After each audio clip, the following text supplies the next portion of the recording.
If planning permission is given later this month, the sleepy village of Nocton could soon see the construction of Europe's first mega dairy, a farm with 8,000 cows to be kept indoors for much of their lives and producing in excess of 250,000 litres of milk each day.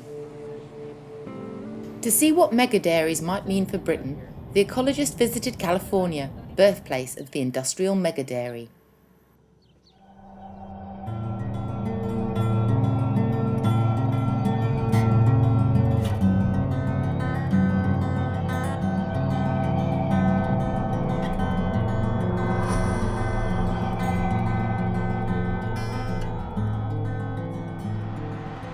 Much of America's milk comes from California's Central Valley, where dairy farming is big business.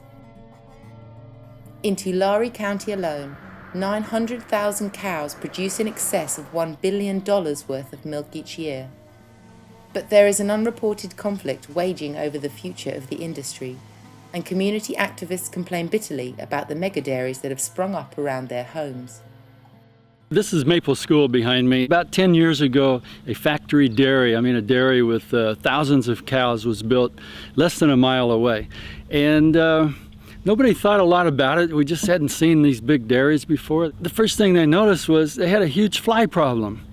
And they had to hang up these fly strips in the classrooms, and then nitrates in the water showed up. Now they couldn't drink the water because the nitrate levels doubled and tripled and quadrupled and went up over the unsafe level for anyone. It's not just the dairy farms that have proven controversial in California.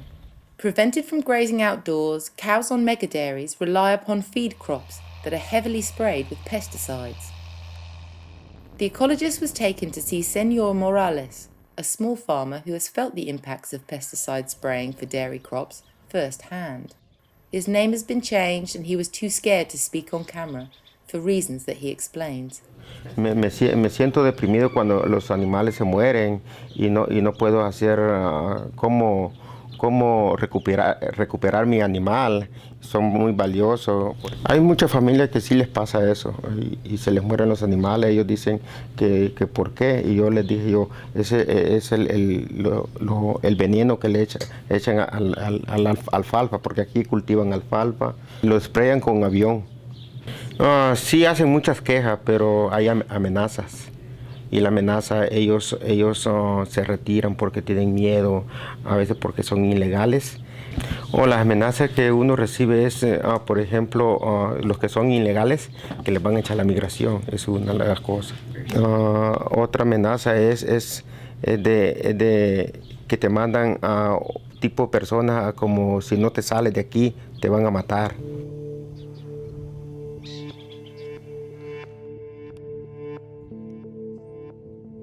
The Ecologist also met with small dairy farmers in California to find out the impact mega dairies had had on their livelihood.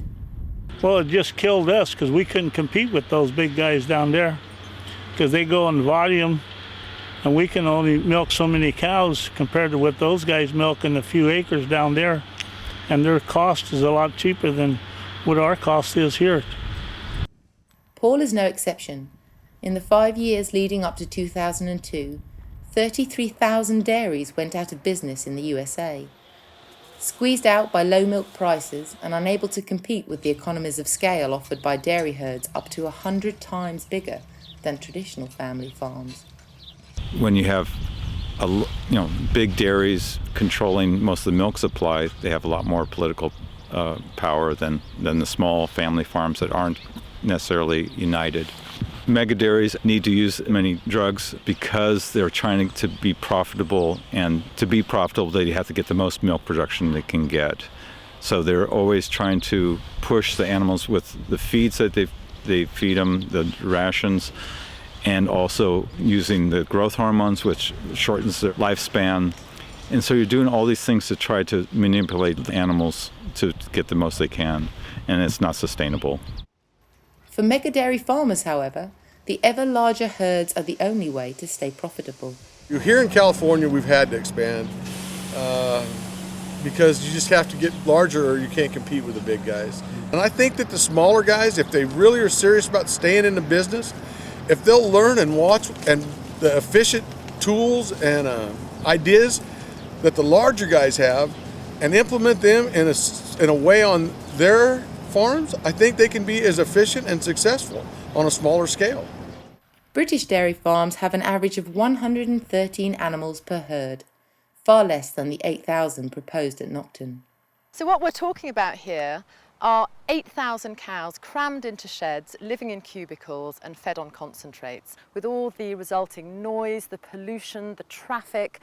The scale of this is absolutely unprecedented in Western Europe. If we allow this, all such facilities become allowable. It is a plan that already worries some farmers in Britain.